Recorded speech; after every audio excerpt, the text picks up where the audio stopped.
রঞ্জিত, আমি যেন পাপ মুক্ত হয়ে যেন যেতে পারি। সাধু বাবার কাছে আশ্রয় নিলেন, মন্ত্র দিয়ে দিলেন, দিয়ে বলছে এই যে বৃক্ষের সঙ্গে এই যে সাধুকে বাঁধছিলি, এটা কিন্তু শুকনা কাষ্ঠ, এটা কিন্তু লতা পাতা নাই। হ্যাঁ, এটার নিচে তোকে বসতে হবে। যেদিন দেখবি এই শুষ্ক কাষ্ঠে, যেদিন এই শুকনা বৃক্ষে যেদিন ফুল আর ফল ধরবে, সেই দিন তুই পাপ থেকে মুক্ত হবি। ওইদিকে আর দেখার বিষয় নেই, শুধু মনে স্থির করলো ইহা আমার গুরু বাক্য।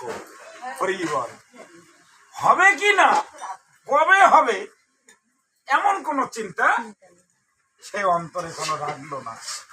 শুধু একটাই চিন্তা করলো যে ইহা আমার গুরু বাক্য, আমি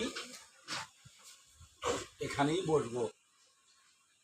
সাধন শুরু হয়ে গেল, ভজন শুরু হয়ে গেল, গুরু যাহা দিল তাহা যত্ন চলছে। 12 বছর পরে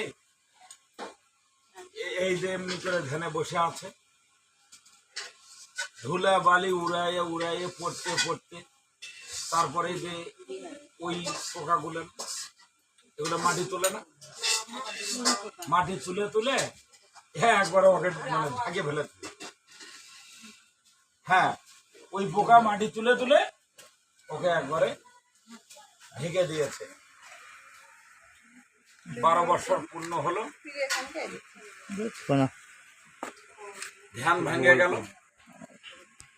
নয়ন খুলে এমনি করে দেখলেন সেই বৃক্ষের নিচে বসে ছিল, সেই বৃক্ষে একবারে লতা পাতা ফল ফুল দিয়ে ভরে গেছে। প্রেমানন্দে হরি হরি বলো।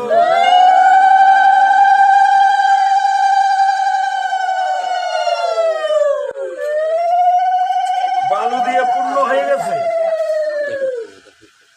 সেই সময় আবার ওই সাধু বাবা আবার সামনে চলে এলো, আসে বলছে তোর পাপ মুক্ত হয়েছে, তাই আমি আসলাম তোকে দেখার জন্য।